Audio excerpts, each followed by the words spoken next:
Valentine's Day, isn't it? I know some of us find this day difficult. Like, with all this romantic stuff going on, what's a single girl like me to do?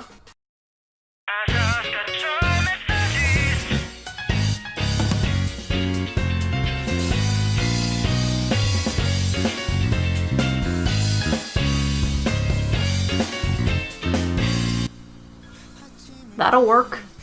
Today I'm reviewing Mystic Messenger, and this review might be a bit weird because it's a mobile dating sim. Wait, don't leave yet. It's not that kind of dating sim. It's not like My Secret Pets or Pub Encounter.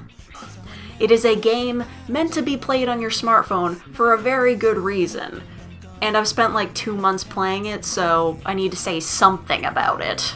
Mystic Messenger is an otome dating sim made by Chariots. Still not 100% on how to pronounce that.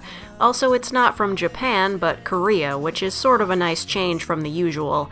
It was released in the summer of 2016, but I didn't hear about it until October, probably because I spent the summer catching Pokemon. Also, I worked in a max security prison where cell phones aren't allowed. Good times. Anyway, have you ever got sucked into a dating sim so much that you felt like it was real? No? Well, I think that's what Mystic Messenger is aiming for. It's a dating sim that takes place in real time over the course of 11 days, and it requires an internet connection to play it. And if that sounds insane, that's only because it is, but the game actually makes that kind of reasonable given the story. Speaking of the story, you play as yourself, which is always a plus in dating sims. You download a mysterious app and end up in a conversation with an unknown person. You're led to an apartment owned by someone named Rika. Then suddenly you're in a chat room with some people you've never met before. They make up the charity organization known as RFA, or Rika Fundraising Association. Everyone is confused by this, but eventually it's decided that you should be tasked with organizing the association's fundraising party and inviting people to it. Okay, yes, that part of the plot is kind of dumb, but there is still sort of a mystery afoot. Who was the unknown person that led you here? What's the real deal with the RFA? Who has the best route? Okay, this game sort of has a lot to it, so let me start from the beginning. The game lets you enter your name and choose your icon. When you enter the main story, you'll be given 2 options, Casual Story and Deep Story. But Deep Story needs to be unlocked with hourglasses, which can be bought or earned in-game. But I never had to pay for any hourglasses. I mean, I might have in different circumstances, but I'll explain that later. The difference between Casual and Deep Story is the character routes. Yep, 2 of them are locked away until you can pay 80 hourglasses for Deep Story. But for now, let's take a look at Casual and see what the game is actually like before I talk about those routes in more detail. The game works as a chatting app with different chat rooms that open throughout the day. When you enter a chat room, you won't be able to chat freely with the characters. You're given opportunities to answer and some choices of what to say. However, there's a catch, and it's the reason why this is a free game. If you don't go into a chat room before another one opens, you miss it and lose an opportunity to build up your relationship with certain characters. But you can open the chat room again if you pay 5 hourglasses. But if you want to unlock all the chat rooms for a whole day, you have to pay 50 hourglasses. By now you might be wondering, what's the deal with the hourglasses? Well, hourglasses are the game's premium currency. They're sold 30 for $1 or 1 for 100 hearts. You earn hearts from saying the right things to certain characters in the chat rooms, or by tapping the spaceship on the main screen when it reaches the bag of Honey Buddha chips. Ordinarily, I think collecting enough hourglasses to unlock things might be difficult, but in my case it wasn't because the devs for Mystic Messenger put the devs for other free-to-play games to shame. I'm looking at you, Niantic. You know what happened after they patched a big bug in the game that was causing problems? They gave away a bunch of free hourglasses as an apology. Yeah, that's how you fucking do it. Eat shit, Pokemon Go. Anyway, I should finally talk about the characters and their routes, and forgive me if I pronounce their names wrong, I'm not really great with Korean. There's Zen, Yusung, Jahi, Jumin, 707, and V. V is the dude in charge of the RFA and Rika's fiancé. He's a famous photographer, I guess. Apparently he's pretty rich. He's also barely in the game and you can't date him, but I had to mention him anyway. Now for the real routes. The way you enter a route is by choosing the right things in chats to build your relationship with a certain character. The route always starts on the 5th day with a 4-day common route. If you don't enter a route successfully, you'll get an early bad ending.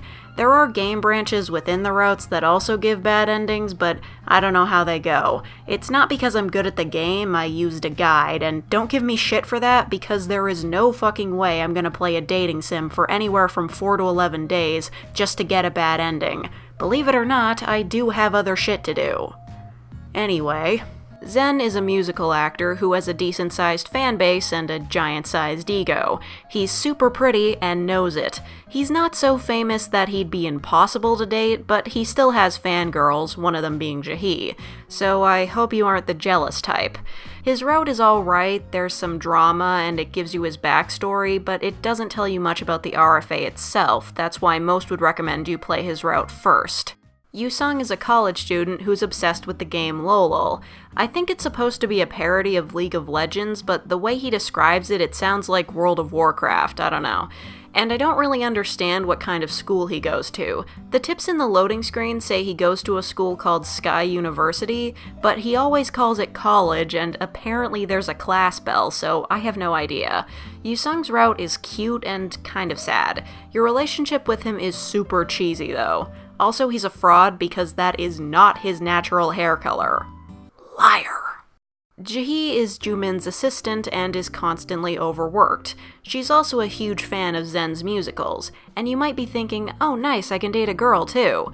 No, you can't. It's a friendship route. And I know there are people who will argue there's more there than just friendship, but there really, really isn't. And it's disappointing. Look at this cutie. Why won't this game let me date her? Sure, we can headcanon all we want about what happens after the end of her route, but the point is, the dev shied away from a proper romance with her, and I don't like it. Seriously, the whole route is just you encouraging her in the chat rooms while she works and hangs out with Zen. And I don't want to hear anyone giving me shit saying, oh, she's a fan of Zen, then obviously she wouldn't want to date a girl. Newsflash, bisexual people exist. And yeah, by the end of it, she's happier and reaching her true potential, but she also could have done that while dating the player character. This is a dating sim, after all. I'm sorry, it's just, Pacthusis had this shit figured out years ago. Get with the program already. So those 3 are the routes in the casual story. The deep story involves Jumin and 707. Jumin is the son of a rich CEO and is pretty much a stone-cold businessman. He's obsessed with his cat, Elizabeth III, and he's always doing stupid shit like starting up ridiculous cat-based projects in his father's company. And I know I complained about Jaehee's route, but Jumin's route is awful. Absolute soap opera trash. I guess it might be appealing to girls who like the fantasy of a rich guy who's obsessed with them, but I hated it, and it's mostly because Jumin is straight up fucking insane. And I understand that a lot of crazy shit happens to him during his route, but that doesn't excuse his possessive, clingy, and quite frankly creepy behavior. Another thing I hated about it is that if you want to get the good ending, you have to agree with all the stupid shit he says. And the worst part is, I thought Jumin was gonna have a good route. Look at him, he's a pretty attractive character. I mean, his personality is cold and humorless, but we can assume that he'll warm up over the course of the route and everything will be awesome, right? Wrong! How about a stupid plot about an arranged marriage instead? How about Jumin being so fucking batshit he proposes to a woman he's known for 11 days? And we can say that this route is maybe catering to younger girls who just want a story where love conquers all and you can have your rich boyfriend who'd do anything for you, but Jumin is 27 years old. He should fucking know better. If this wasn't a dating sim where everything goes perfectly if you get the good ending, I'd say this relationship is doomed to end in heartbreak once Jumin realizes that the girl he asked to marry him after knowing her for 11 days is not as perfect as he originally thought. I'm sorry for going on like this and spoiling the route, but it sucks, and everyone with an aversion to 50 Shades of Grey should avoid it like the plague. But then there's 707. He's a hacker slash secret agent, and it took me entirely too long to figure out that his name is supposed to be a play on 007, but forget that for now. His route is the best one. Just straight up the best route, and it really should be played last. It reveals the most about the story, it's funny, it's dramatic, and Seven is just an awesome character. But, there is one problem with it. The most interesting part of his route isn't actually in the route.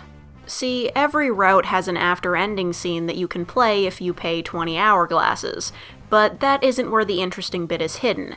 It's hidden in the secret after-ending sections in 14 parts that cost 10 hourglasses each, which kind of sucks, but I remind you that I played through all of this without paying a cent, so I can't really complain. But hey, no real spoilers here. You'll have plenty of time to decide if you even want to bother getting to his route if you do decide to play the game.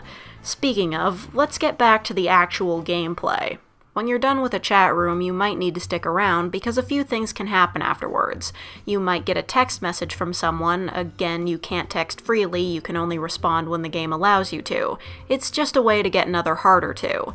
There are also phone calls. Yes, sometimes you'll get a fully voiced call from another member. Of course, they're all speaking Korean, so the game has subtitles. But hey, you might be thinking, if the characters can call me, can I call them? Well, yeah, although I never really felt the need to. Calling someone costs 5 hourglasses, or if you're willing to throw down some money, which I'm not, you can get an unlimited calling card for a specific character, or all of them. The interesting thing is that the calls depend on the time of day. Like if the person you're calling is busy or asleep, they won't pick up, so you have to pick the right time of day to call. Honestly, I got bored with the phone calls pretty quickly. I mean, yeah, it's neat, but come on man, hurry it up, I've got things to do. But of course, I can't forget the visual novel segments that occasionally occur after chat rooms. These usually show a plot-relevant scene that another character is going through. I guess it's a good way to keep you up to speed on what's going on in the story without just hearing it secondhand in the chat rooms. Although it feels a bit weird because you always have to act like you don't know what's going on in the chats, even though you literally saw everything that's happened. Also, when you're in the visual novels, you're a generic brunette chick, which I guess is fine, but you don't seem to have any eyes. A big part of the game is also inviting guests to the RFA's party, but don't worry, you won't have to seek them out yourself. In certain chats, members will recommend guests. If you agree with their suggestions, you'll get an email. The idea is to respond to a potential guest's emails correctly 3 times in a row to get them to attend the party. If you answer incorrectly, they're less likely to show up. And this is required to get the good ending. If you don't have enough guests, you'll get the normal ending. I believe the required amount for a good ending is like 10, but that's if you made the right choices to get the good ending in the first place. I found the emails pretty funny, but that's just because I love references. Yeah, bet you never thought you'd see Sherlock and Chef Ramsay at a party together. Oh, by the way, you get a free hourglass if you check out a guest story in the extras menu. Nice, right? Minor issue though, and it could just be my phone, but the app had a nasty habit of crashing when I would hit reply on certain emails, and that drove me nuts because the app takes forever to start up. While I'm at it, I'll mention a few other issues. The game is rather competently translated, but there are still spelling errors and typos here and there. This was especially the case in the Christmas DLC, which, by the way, was alright, but super buggy when it first came out. And if there just so happens to be a Valentine's Day DLC by the time this review comes out, just know I wrote this review before it existed and my original thoughts still stand. In the end, I think Mystic Messenger is a good, technically free dating sim with an interesting story, but it does have one thing that might hold you back from getting it. Its size. Don't even think about playing it unless you have space to spare on your phone. This game took up 1.5 gigabytes of space on my phone by the time I was done with it, and for most games I review, I wouldn't even think about how much space they take up, but for a mobile game, that's huge! And given how much content the game has, it makes sense, but it's still huge. I like the game, but as soon as this review is done, I'm deleting it off my phone just to free up some space. So, I finally reviewed a dating sim that I actually liked. and this was a rather long review, but I think it was worth it to go into so much detail, especially after how much time I spent playing the game. It's kind of hard to believe that somebody actually managed to make a mobile dating sim that isn't a complete waste of time, but I'm impressed with what this developer has done. This is the kind of game I would actually spend money on, and I ended up not having to pay anything for it. What I'm trying to say is, it's worth it. That was a mouthful, but I am glad I got to express my thoughts on Mystic Messenger. Maybe it will help some of us lonely single ladies feel a little bit less lonely during this time of year. So if you want to see what's next, subscribe, and the next review will be posted soon. I promise. And thanks for watching. We'll see you next time.